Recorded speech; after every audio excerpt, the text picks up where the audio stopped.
네, 한국일보에서 잔뼈가 굵은 이충재 기자가 한국일보를 그만두고 오마이뉴스에 계속 글을 쓰고 있는데 오늘 올린 글입니다. 한동훈 국민의힘 대표 취임 2달을 지켜보면서 가장 궁금한 대목은 윤석열 대통령과 진짜 차별화할 의지가 있느냐다. 네, 그렇죠. 지금 당대표가 되고 2달이나 지났는데 이렇다 할 존재감을 보이지 못하고 있어요. 일단 대통령실에서 신임을 얻지 못하고 있는 건데 사실 그것은 어떤 한편으로 보면은 단점일 수도 있겠지만은 지금 대통령 지지율이 매우 낮은 상황에서 이것은 또 자신에게 기회이자 장점일 수도 있는 거예요.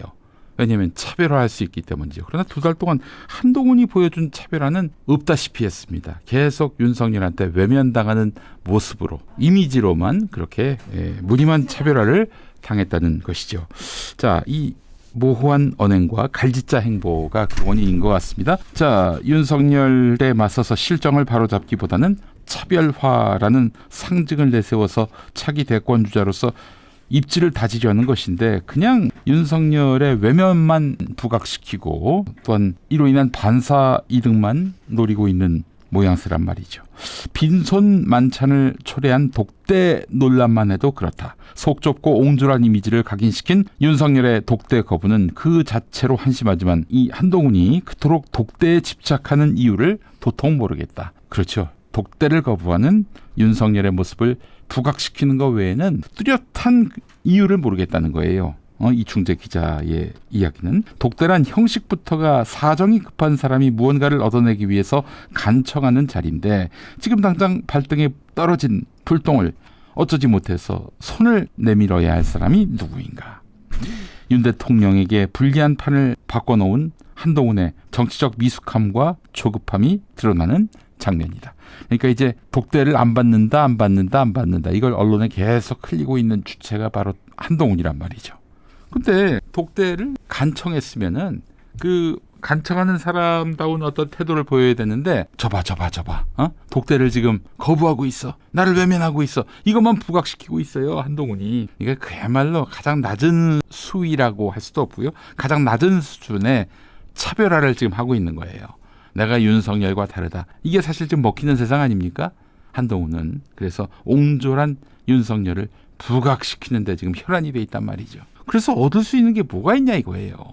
뭐 처음에는 그래 저 한동훈은 윤석열과 좀 다르겠구나. 이런 인식은 심었는지 모르겠습니다. 많은 국민들에게. 그러나 계속 그렇게만 해서야 윤석열에 대한 이재명에게 맞서는 여권 주자로서의 권위가 실리겠냐 이거예요. 자, 의정 갈등과 김건희 문제를 논의하기 위해선 독대가 필요하다는 주장을 한동훈이 내걸었는데 이 역시 납득하기 어렵다라는 게 이충재 기자의 설명입니다. 온 국민이 다 아는 최대 현안을 굳이 두 사람이 밀실에서 얘기해야 할 이유가 무엇인가. 이 시점에서 윤석열에게 던질 메시지는 명확하다. 의사들을 설득하기 위해 한 발 물러서라는 것과 김건희 문제에 대해서 결자 해지 자세로 풀라 이런 것일 텐데 사실 그렇죠. 이걸 뭐 굳이 독대해서 요구할 이유가 뭐가 있겠어요. 또 독대를 하면 지금 가뜩이나 한동훈에 대한 신임이 없는 상황에서 그런 요청을 했을 때 윤석열이 받으면 한동훈 힘 실어주는 거 아니에요. 자기 마음에 내키지 않는 것은 말할 것도 없고 이제 관저로 돌아가서 김건희한테 얻어맞을 일만 남은 거 아닙니까? 윤석열이 그렇게 할 이유가 뭐가 있어요. 독대의 형식, 또 독대 때 할 메시지. 여러모로 적절해 보이지 않다. 사태를 수습하기 위한 어떤 의지가 결여돼 보인다. 이게 바로 이충재 기자의 논리인 것 같습니다. 여당 대표에게는 하루에도 몇 번씩 공개 발언의 기회가 있다. 여당 출입 기자들은 종일 당대표의 동정과 발언에 주목한다. 그 법무부 장관일 때 뭐 국회 오기만 하면 마이크 들이대기 바빴던 기자들 모습 기억하시죠? 그걸 또 은근히 즐겼던 한동훈이고요. 근데 요즘에는요, 엊그저께도 말씀드렸습니다만은 한동훈이가 뭐 어딜 간다, 누구 만난다. 이게 옛날에는 단독으로 이렇게 보도가 됐는데 요즘에는 언론사들이 한동훈의 무게감이 떨어지는 만큼 뭐 그런 것까지 단독 표기를 해야 돼? 그 단독감이야? 이런 이야기를 한다는 거예요. 그래서 한동훈에 대해서 단독 피로증이 생길 지경이다. 언론사 사이에서 말이죠. 네, 사실 그렇죠. 한동훈이 나타나면 마이크를 들이대는 그런 상황을 생각하면은 내가 무슨 말을 하더라도 농담 한마디 던져도 뉴스가 된다. 이렇게 잘못된 이 관종이나 할 수 있는 이런 스타 심리에 빠져버리면 그러면은 결국에는 기자들도 이 기사를 접하게 될 국민들도 피로감을 느낄 수밖에 없죠. 한 방이 없으니까요. 기본적으로 한 방이 없으니까요. 자, 이번 만찬에서 대통령실이 한동훈 대표 발언 기회를 원천 차단했다. 그래서 그 자리에서 이야기를 할 수 없었다. 한동훈이 또 이렇게 얘기합니다. 그런 자리에서 얘기를 해야 뉴스가 되는 거고 대표에게 무게가 실리는 겁니다. 아니 이재명 대표가 전에 윤석열이하고 용산에서 만났을 때 윤석열이가 발언 기회를 줬습니까? 본인이 치고 들어간 거 아니에요. 이재명 대표가. 아니 발언 기회는 자기가 만들어야지 누가 만들어주길 바란다는 게 이게 말이 돼요? 한동훈 대표는 이거 말고도 여러 차례 독대를 요청한 것으로 알려져 있다. 그래서 더 의아하다. 윤석열과 김건희, 한동훈은 지난해까지 거의 한 몸처럼 움직였다. 누구보다도 서로의 약점과 내밀한 사정을 잘 알고 있을 것이다. 혹시 한동훈 대표의 독대 요청이 이와 관련된 게 아닐까 의구심이 든다. 만일 독대 과정에서 이를 공유하고 덮으면서 화해를 시도하려 했다면 그게 더 심각하다. 그렇습니다. 다 아는 특수한 관계잖아요. 한동훈, 김건희, 윤석열이 말이죠. 왜 독대를 해? 독대를 하기는. 사이가 나빠졌으면 독대하는 게 더 이상하지. 독대 때 뭔가 합의를 이룬다? 음험해 보이지. 안 그렇습니까? 한동훈에게 차별화 의지가 없다는 건 이미 최수근 해병 특검법 공수표에서 확인됐다. 그의 말대로 달리 위기를 벗어날 방법이 없다고 판단했다면 자신이 약속한 제3자 추천 특검법, 한동훈이 지목했던 제3자는 대법원장이었죠. 제3자 추천 특검법을 발의했어야 한다. 당내 반대 세력을 설득하거나 굴복시킬 방법도 없으면서 방안도 없으면서 국민에게 헛소리를 한 건 자격 미달이다. 이제서야 어느 국민이 한동훈이 한 말을 신뢰할 수 있겠는가. 한동훈은 나름대로 최선을 다해 윤석열과 각을 세우고 있다고 생각하겠지만 다수의 국민은 그런 것을 차별화라고 여기지 않는다. 윤석열과 한동훈은 운명 공동체라는 확신만 굳힐 뿐이다.